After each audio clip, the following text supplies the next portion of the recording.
Hello, this is Bern, and if you're interested in knowing how to increase your self-esteem and confidence as a woman after a man you love has hurt you, stick around, because that's what I'll be revealing in my Ask Bern episode today.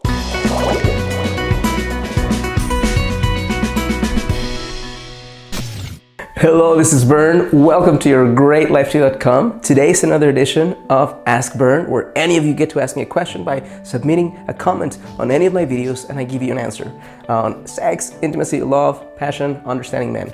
And today, I'm very excited because we're going to be talking about how to increase your self-esteem and confidence as a woman. So today's question comes from a very courageous woman called Lee. And here's what she's asking. She's saying, I'm having a hard time forgiving myself for coming off as a low-value woman. Any advice on how to overcome past mistakes and the shame, mistreatment, and rejection that comes with knowing the man you loved lost respect and interest in you? I know I'm high value. I just beat myself up for mistakes and for the breakup and for allowing such abuse and mistreatment as his defense and revenge to me before leaving me took place. How do I regain self-esteem, self-love, and feelings of worthiness after such disrespect, injustice, and feeling of betrayal? Thank you. Here's the thing. This is a very, very powerful question because so many women are in a situation like yours where you experienced deep love with someone, things were going great, something happened where he lost interest, and all of a sudden you placed so much value in the relationship, you start feeling a low level of worth, and when you want to go out into the world, you feel less confidence. And not only that, the worst part about this whole thing is you're beating yourself up, you're feeling shame for doing this. So here, I'm gonna give you a 4-step answer on how you can break free today. Start breaking free starting today if you really want to create more of the feelings of connection, confidence, and passion in your own life. First thing I'll tell you right off the bat is that what you're searching for is who you're searching through.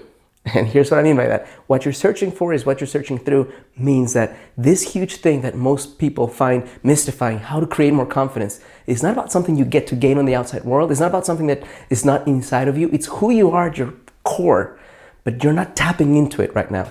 So if I were to give you one piece of advice that would demystify this process and make you get this far sooner than most people will ever get it, is you're not looking for something on the outside as much as you are right now connecting to something that's already within you. And by letting go of stuff that's not serving you, reconnecting to that part of you that's always been there.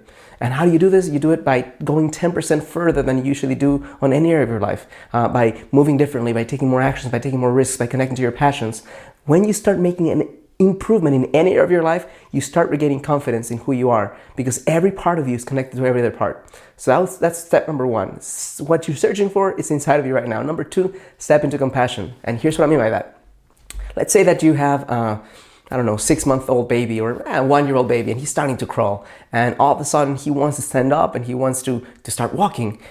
How absurd would it be for you to slap him in the head if he falls down and he's walking? I mean, you would never do that, right? But here you are, there's parts of you that are not fully developed, there's parts of you that need deep compassion and love, and you're beating yourself up time and time again, just like you'd be beating up that 1-year-old child for not doing the things that he doesn't even know how to do. So forgive yourself for not being perfect.